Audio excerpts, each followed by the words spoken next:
Assalamualaikum dan selamat sejahtera. Semoga anda semua baik-baik sahaja. Baiklah semua, kali ini kita nak layan pula kisah abang teksi iaitu Hisham, bukan nama sebenar, berkongsi pengalamannya menjadi pemandu teksi di sebuah tempat. Sama-sama kita dengar kisah seram pemandu teksi. Zaman gawat. Mengimbau kembali kegawatan ekonomi 1997-98 dahulu banyak memberi kesan tentang kejatuhan nilai mata wang tanah air. Begitu jugalah wang dalam poket saya ketika itu. Hidup kena belajar berjimat cermat. Mengikut seruan kerajaan, membeli barangan buatan Malaysia menjadi satu slogan yang perlu dipatuhi bagi memastikan masalah ini dapat dibendung. Kempen inflasi sifar giat dijalankan bagi membendung masalah ini. Isu ini berat dan menjadi topik perbualan tak kira ketika memandu membawa penumpang atau lepak dengan kawan-kawan di kedai kopi. Saya sembang pasal benda ini tentang susutnya nilai duit kita ni. Hidup jadi pemandu teksi ni bukan banyak duit pun. Kalau ada penumpang maka adalah duitnya, kalau tak ada, nak buat macam mana? Lagipun pemandu teksi dalam bandar ni bukan saya seorang sahaja. Tapi tak apalah, rezeki masing-masing kan? Bila sudah gawat ni, orang macam nak naik teksi pun berkira. Lebih memilih pengangkutan awam yang lain lebih jimat. Tapi tak semestinya mereka tak naik teksi langsung. Hairan tiada penumpang. Masa tengah tunggu penumpang, lepas seorang-seorang kawan lain beredar hantar penumpang masing-masing ke destinasi. Saya pula masa tu tak ada yang nak naik. Saya pun jadi hairan, bila orang datang dekat teksi saya je mesti tak jadi naik. Saya jadi tertekan. Pendapatan saya pun terjejas. Sehari dua tu tak apa lagi.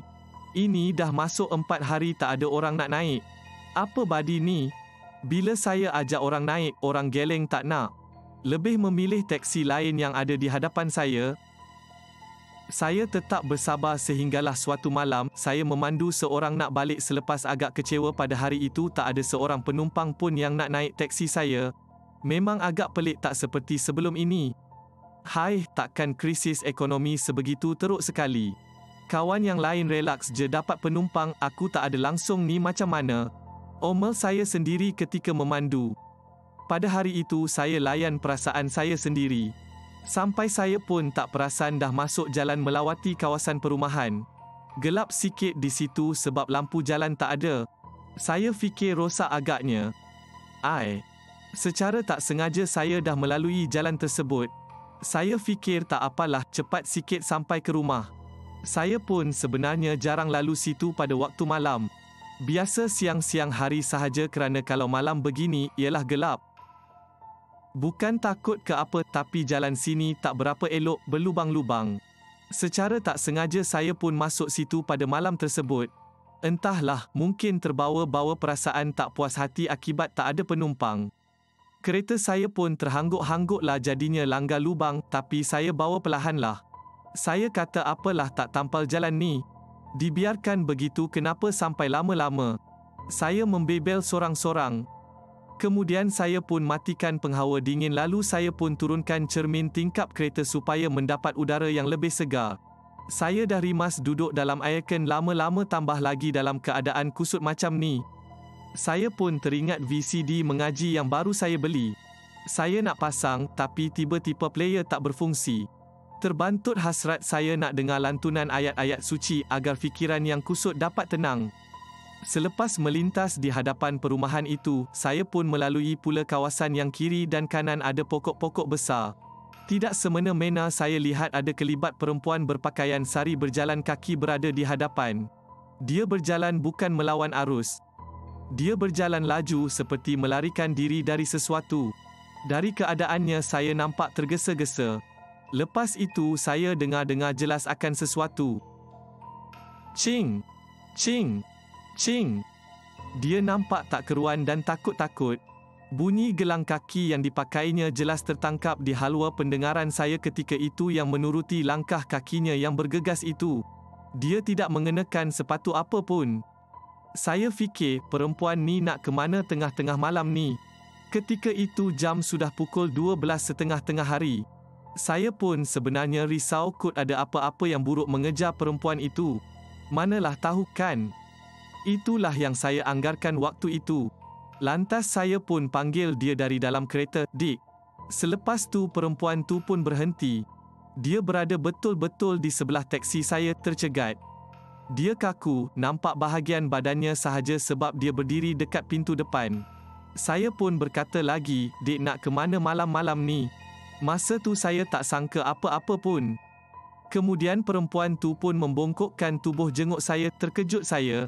Mukanya buruk, ada ulat, matanya pula berona merah tenung saya. Jantung saya macam nak luruh.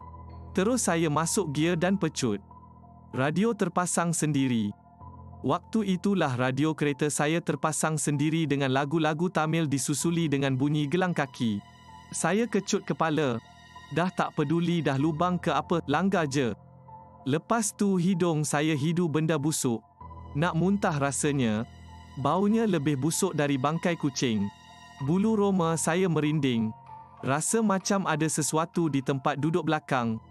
Saya cuba matikan lagu Tamil tu, tapi bunyi lagi. Saya tak cemas. Saya baca sahaja apa ayat yang terlintas dalam kepala. Bila sampai di tempat yang terang, saya rasa tengok cermin pandang belakang. Alangkah terkejutnya saya nampak tempat duduk belakang penuh dengan orang yang wajah mereka bertutup dengan kain sari. Meremang habis bulu roma saya, rasa seperti tidak berpijak di bumi yang nyata. Saya baca ayat kursi kuat-kuat. Semakin kuat pula bau busuk tu. Saya hampir lemas dibuatnya. Tingkap dah buka luas pun bau sangat kuat. Saya terus baca dan baca. Tiba-tiba kereta jadi berat nak bergerak.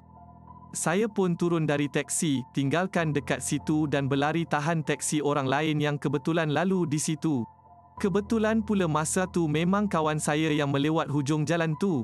Dia tanya kenapa, lalu saya pun cerita apa yang berlaku. Pesan dia pergi berubat sebelum keadaan melarat. Saya pun dengar saranan tu, cari orang yang boleh tengokkan. Bila ikhtiar, akhirnya dapat tahu, bawah kusyen tempat duduk belakang teksi saya tu ada benda berupa gelang kaki yang dibalut kain sari yang ada kesan tompok-tompok di *****H. Di dalamnya pula ada tanah dan abu. Saya tak tahu apa tujuan benda tu ada dalam teksi saya sehingga penumpang tak mahu naik. Kalau perkara tu tak berlaku pada malam itu, sampai sekarang saya tak tahu apa puncanya. Walau bagaimanapun sehingga hari ini saya masih tak tahu angkara siapa yang letak benda tu dalam teksi saya. Tak apalah, sejak kejadian itu pun saya dah tak bawa teksi, saya cari kerja lain. Rezeki saya di tempat lain.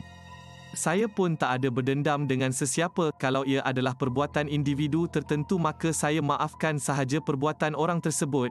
Mungkin dia tak sengaja letak benda tu dalam teksi saya. Sekian.